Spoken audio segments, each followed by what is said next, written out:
Hello, everyone. Welcome to the podcast. My name is Alex Vieira. So, I am an occupational therapist and I help women, mostly moms, who are just chronically overstimulated, stressed, and stuck in that burnout cycle. And I love teaching about the nervous system and the sensory system using a holistic approach. Okay. I started out in pediatrics and I'd go into the homes and I'd be helping these kids, but I'm like, wow, these moms really need help, right? Like, what difference are we making in a child's life if we're doing therapy 2 hours a week and we're sending them home to dysregulated parents? So that's kind of how I started this journey, and my own nervous system after having kids was struggling. So I've done this work coaching women and I've done this work with myself, and I just love sharing it. And today I'm going to talk about the nervous system states, and I'm going to try to just simplify it in a way that totally makes sense. Because this is neuroscience, all right? So, and if you're nerdy and you love to get deep, just message me and I could send you research and books if you want to learn more. All right, so first we're going to talk about the polyvagal theory. So the polyvagal theory is a hierarchy of the different nervous system states, the autonomic nervous system states. And Stephen Porges, he is the neuroscience guy. He started talking about this in the mid-90s. And there's some controversy because there's a lot to the nervous system, but he's kind of tried to simplify it in a way that makes sense. And after you hear this, it's going to make more sense to you when you're thinking about yourself and your kids. It's going to be like, wow, it's going to be so eye-opening. So I'm going to use some sciencey terms for the first 2 or 3 minutes just to give you a foundation of some education, okay? Because we need to know the why, right? The why behind everything. And then that's when things click. So you have your nervous system is basically, it's all of you. It's your brain and your body connection. So you have your central nervous system, which is the brain and the spinal cord. And then you have your peripheral nervous system. Think of all those thousands of nerves going through your body. And in your peripheral nervous system, you have the autonomic nervous system and the somatic nervous system. So autonomic nervous system is the parts of our nervous system we cannot control, right? It's just making our organs going, it's making our heart beat. And it's also in the autonomic is our nervous system states. So regulation, fight or flight, and freeze mode. That is autonomic.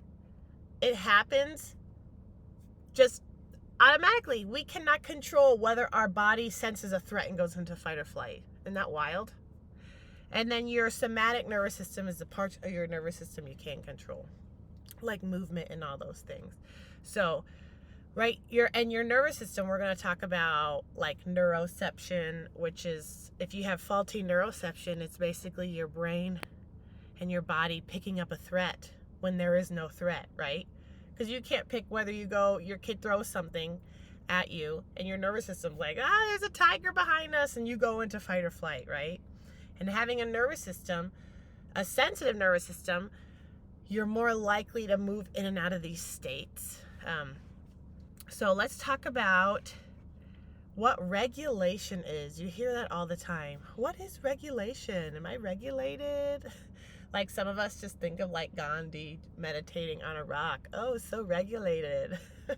But what regulation means is that your nervous system state is matching the environment, okay? So if your house is on fire and you're in the middle of the house and you're I'm regulated, man, you're not, because your nervous system is not matching your environment, okay?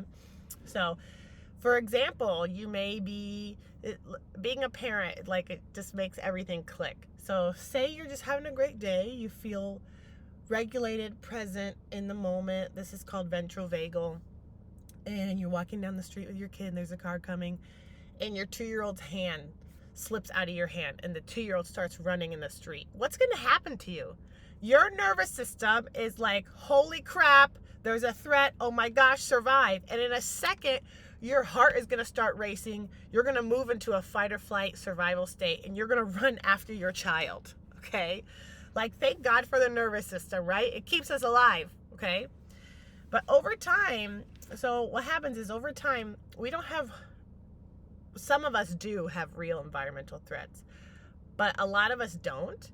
But our brain, our body are perceiving a threat. So I'm going to use like the famous tiger behind your back example. Okay, so regulation, you're in dorsal vagal, you're present, you're connected, you're in your body, your thoughts aren't racing, you're going on a hike, and then you hear something, and then you see a tiger. Okay, your nervous system is going to move into a fight or flight state within a second. Okay, you cannot control that. And you're either going to fight, flight, or freeze. All right, you can't control that. So you might just cower over and fall down, or like freeze like a deer. You might try to run, or you might try to fight the tiger. Okay, so right, you're in that fight or flight. If the physiology of your body changes immediately, like your heart starts racing, everything constricts, like your body's not worried about if you were hungry or you had to pee. That doesn't matter anymore. Okay, your body's like, I need to survive this. Okay, so your body's gonna stay in that state. But what happens, let's just say the tiger looks like it's about to get you, right? And then it disappears. Do you think your body's just gonna automatically go back to a regulated state? No, it's going to stay in a fight or flight state. Okay, it's gonna be like, it's gonna be waiting. Where did the tiger go? You're gonna feel like it's behind your back all the time. Okay, our goal is to get back to a regulated state. So a lot of us may be stuck in this fight or flight for days, weeks, months, decades, okay? Because our environment may not be safe, or our nervous system is perceiving it not to be safe. It can be really difficult when we're stuck in this anxious state for a long time. So our job, the next episode, we'll talk about the stress cycle, how to get back to regulation. So right now we're just talking about the nervous system states. So let me use some like sciencey terminology. So you have a vagus nerve that runs throughout your body. You may have heard like how to stimulate your vagus nerve. So your vagus nerve is usually controlled by the parasympathetic nervous system, which is like your calm, regulated state, parasympathetic. And then when you hear sympathetic nervous system, those are those autonomic states, right? Sympathetic, I think of stress, so fight or flight. So the vagus nerve runs throughout your whole body, and when you are in sympathetic, your vagus nerve is faulty. It needs some help, right? It affects your gut. It affects all parts of your body. So regulation we call ventral vagal. I like to think of a stoplight. So there's a guy named Mastin Kipp. You can follow him on Instagram. He's a nervous system guy. He has a great visual. So think of like a stoplight. And green is go. Green is ventral vagal and regulation. Yellow is fight or flight and sympathetic. And then red, you can think of red, or you can think of like a blue light, because that would be freeze mode, dorsal vagal. And right, your nervous system state will dictate your mental state. So if you are stuck in fight or flight for a long time, maybe since you were a kid, maybe your environment wasn't safe, and your body's just always perceiving a threat. So if you're stuck in that state for a long time, it's going to affect your mental state. You're going to be really anxious all the time. You might be angry. You might have these big emotions that you have trouble regulating. So your mental state is going to reflect your nervous system state. If you're in a ventral vagal state, which is freeze mode, you could even be in functional freeze mode, that may look like depression. You're immobilized, you're frozen. It may feel like you're just overwhelmed all the time and you can't do anything. If you're a mom, you may definitely know what I'm talking about. I know I've been there. The only thing I would feel is overwhelmed. And I was just going through the motions. I felt like a robot. I was there, but I wasn't there. All right, that's dorsal vagal. That's freeze mode. Because your environment's not safe. So your body's like, we're just going to protect and we're going to slow everything down. So we were talking about the physiological state of fight or flight. Your heart rate increases, because you're trying to survive right then and there. But dorsal vagal is kind of the opposite. Everything slows down. It's another way to our body to survive. Isn't that crazy? So if you know someone who's been kind of down and out and depressed for a long time, their nervous system is stuck in dorsal vagal or freeze mode. And their mental state is going to reflect that. These are the people that you're like, oh, I just want them to get help. I just want them to see that they need help. And maybe you've even been there and you couldn't even see that you were there, right? Because your mental state is reflecting that, okay? I like to think, in the show notes, I'm going to put like one of my favorite visuals. It's called the Learning Pyramid, and it's a triangle. If you're watching on YouTube, I'm just I use my hands a lot, making a visual of a triangle. At the bottom of the triangle is your nervous system and your sensory system, right? And at the top is executive functioning skills, behavior, higher levels of functioning. So your executive functioning is basically your prefrontal cortex, your smart brain, okay? When you're in dorsal vagal freeze mode or fight or flight mode for a long time, your brain, your smart brain will essentially shut off, okay? Because you don't need to prioritize and use time management and sequence tasks and do all those important things when you're running from a tiger, okay?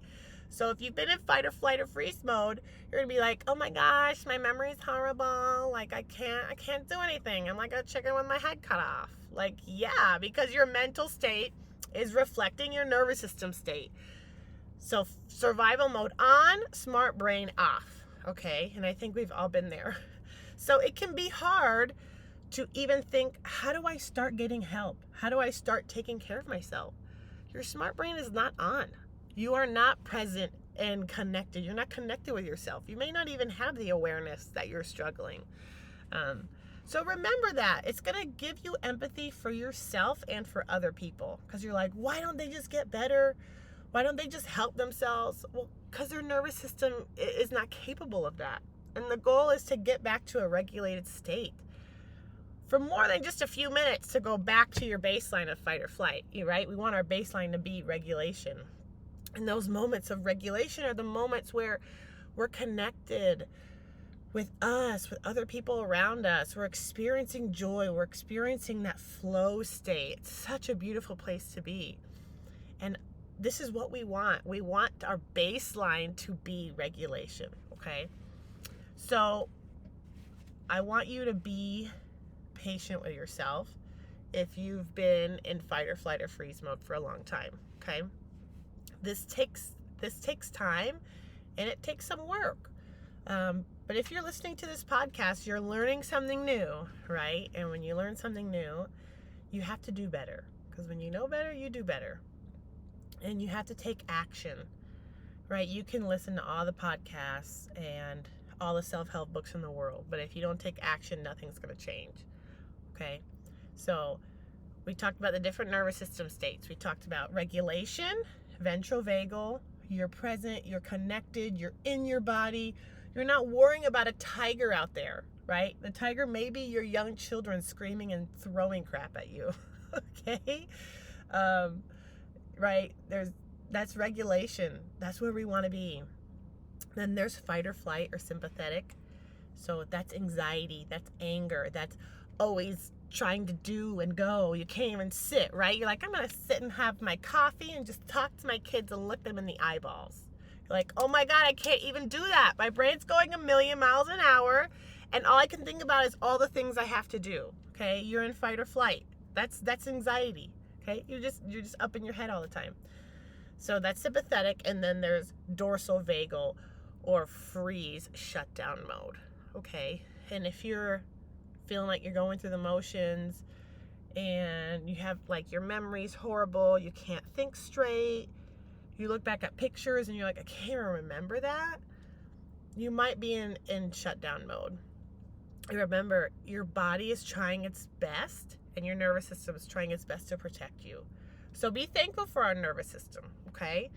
But, right, you might have faulty neuroception, and that could be because of trauma in your past. It could be what your environment looks like now. So there's a lot that goes into this, but I hope this gives you some clarity of the nervous system states.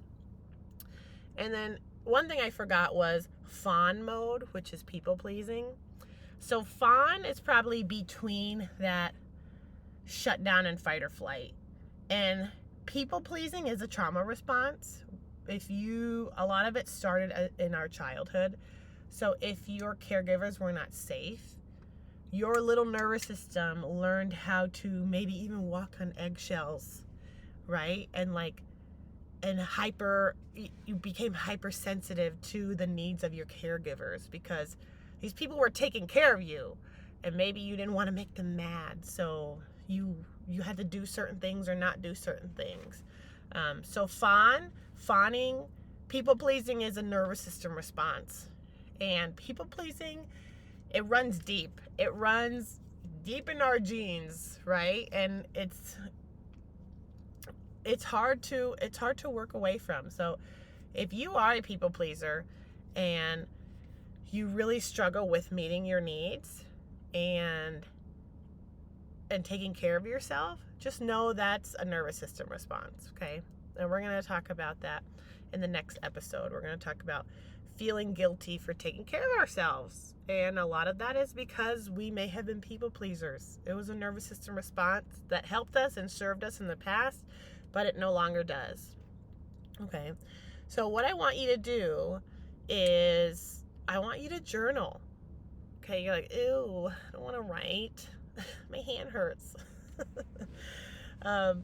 But journaling is really, I can't even talk about the benefits. I could do a whole podcast on all the benefits of journaling and the research supporting it. But if you just think like, oh yeah, I'm in fight or flight, or yeah, when I was going through this, I was in shutdown mode. I want you to just write things down. Like, get a piece of paper, write on the back of your kid's artwork that you're going to throw away anyway. Just start writing things down. How are you feeling? What state are you in? Go back to the past when moments you were struggling and try to see if there's patterns there. Were you in fight or flight? Were you in freeze mode? And if you're like in freeze right now and you're like, oh, I just can't go there. Start writing things down. You're going to start seeing patterns. Journaling is actually how I started helping myself, and I realized I was stuck because I would journal for weeks and then I'd like go back like six weeks prior and I'd be like, oh my gosh, I'm saying the same thing. I've been stuck for this long. Journaling is like free therapy. Okay, it really helps get everything out and onto that paper. So I want you to start journaling and start building awareness around your nervous system state. Okay, and just keep following along. I also have a 12-week course that will go through all the holistic approaches that we're talking about. So teaching about your nervous system, your sensory system, using that bottom-up approach. We'll talk about thoughts and beliefs. We'll talk about the spiritual health, mental health, emotional health. And I mean, we have to address all parts of us. We can't just be like, oh, okay, I'm in fight or flight. I'm going to take some deep breaths and I'm going to be better. There's a lot that goes into this. So let me know if you have any questions. You could just message me on Instagram or Facebook. I really love connecting with other women because we're all in this together. Well, thank you guys for coming and stay tuned for the next episode. Bye.